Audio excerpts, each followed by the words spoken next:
কুফানগরীতে এক নাস্তিক ছিল। সে বলে বেড়াতো, আমি আল্লাহরে দেখি না তাই মানি না। কুফানগরীর লোকজন বলে, আমাদের এক ইমাম আছে নাম নু'মান ইবনু সাবেত, ওনার সাথে বসলে তুমি আল্লাহরে দেখতে পাবা। সে বলে, তাই? তাহলে তোমাদের ইমামকে ডাকো। সাইয়েদনা ইমাম আবু হানিফা টাইম দিলেন, এই জুমার দিন, আজকে জুমার দিন না, এই জুমার নামাজের পরে ঠিক ভর দুপুরে 2টায় সবাই আমরা একত্রিত হব। নাস্তিকও আসবে, সাইয়েদনা ইমাম আবু হানিফাও আসবে। জুমার সালাতের পরে লোকের বন্যা বয়ে গেল, বাঁধ ভাঙা জোয়ার, অনেক মানুষ।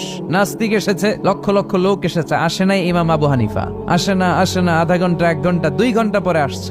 নাস্তিক বলে, এই তোমাদের ইমাম যার কোনো সময়ের জ্ঞানই নাই, এর সাথে কিসের তর্ক?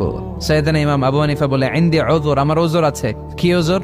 সাইয়েদনা ইমাম আবু হানিফা বলেন, আমি ঘর থেকে বের হয়ে আসার পথে একটা নদী পার হয়ে আসতে হয়।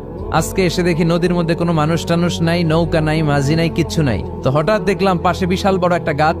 এই গাছটা এমনি এমনি 2 ভাগ হয়ে গেল। হঠাৎ গাছ থেকে এমনি এমনি লম্বা তক্তা হয়ে গেল। এমনি এমনি তক্তাগুলো জোড়া লেগে মূসা আলাইহিস সালাম ফেরাউনের সামনে যেয়ে দাঁড়ালেন। ফেরাউনের জাদুকররা বিশাল বড় বড় বাঘ বানালো, সিংহ বানালো, সাপ বানালো।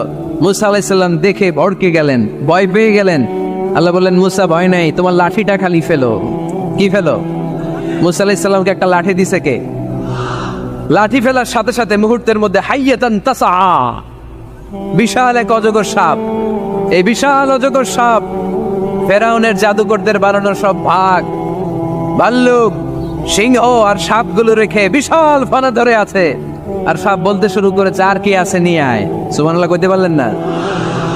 এই দৃশ্য দেখার সাথে সাথে ফেরাউনের রাজপ্রাসাদের সামনে যতগুলো জাদুকর ছিল, কোরআন বলে ফাউলকিয়াস সাহারাতু সাজিদিন।